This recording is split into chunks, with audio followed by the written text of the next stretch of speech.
So, has anybody else felt it this week? Just been a little on edge this week? There's been an anticipation in the air. There's been just an unknowing.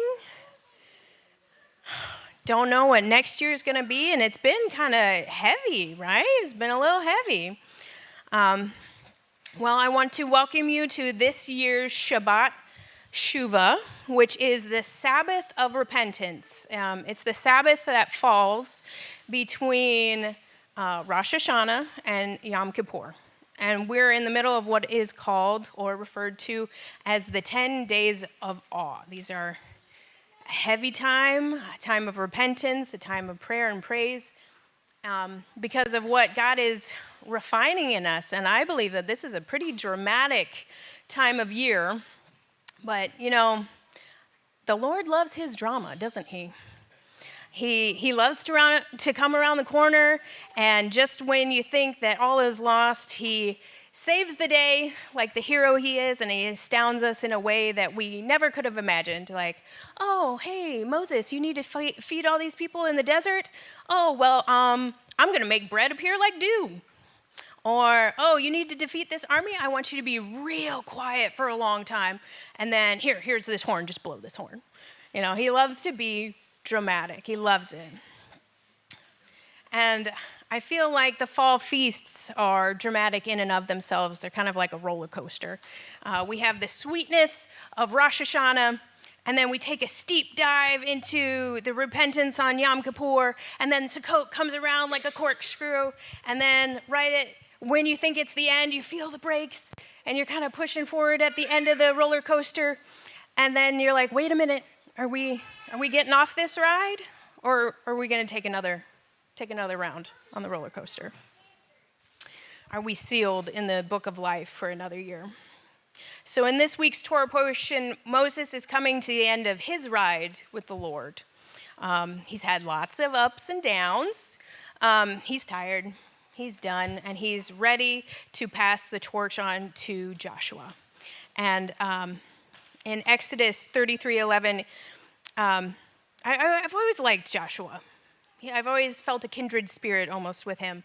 In Exodus 33:11, when everybody else walked away from the tabernacle and stopped worshiping when Moses went into the tent, he just wanted to stay. He wanted to stay at the tabernacle and praise and worship. And this is a time to do that. I want to sit in his presence, just like Joshua, and be in awe of the pillar of cloud. In Deuteronomy 31:10 through 12, it says, "And Moses commanded them, saying, at the end of the 7 years, in the solemnity of the year of release, in the Feast of Tabernacles, or Sukkot, when all Israel is come to appear before the Lord thy God in the place which he shall choose, thou shalt read this law before all Israel in their hearing.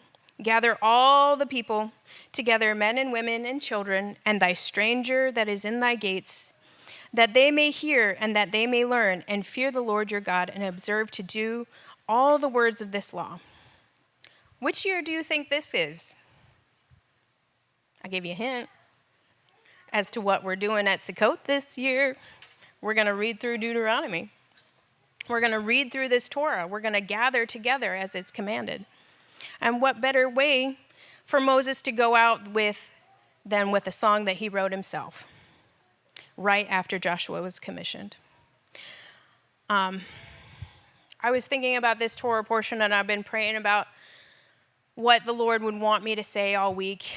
And I was really moved by what Katie Price shared at Rosh Hashanah this past week about the tools and the weapons that we've been given to our spiritual fight. And if you couldn't attend, I highly recommend it. You don't really have an excuse. We all have phones, and you can look it up on your phone. But this is the week where we are really to use those tools. We're supposed to be in the Word. We're supposed to be praying and fasting and worshiping and telling our testimony and being thankful. This is the week for it. And I have a little Bible app on my phone, and this week there was an article talking about Genesis 8:22 and how it mentions 2 seasons in the Bible. There's seed time and there is harvest. And right now we are in the harvest time. And we are harvesting all the things that we have sown in this past year. Is our harvest healthy? Is it abundant? Or do we need to rotate some crops for next year? I pray for each of you to have a good harvest as you use those tools on this Shabbat Shuvah and for the rest of the week. And I'm really, really excited to see all of you at Sukkot. And who knows, maybe Yeshua will join us.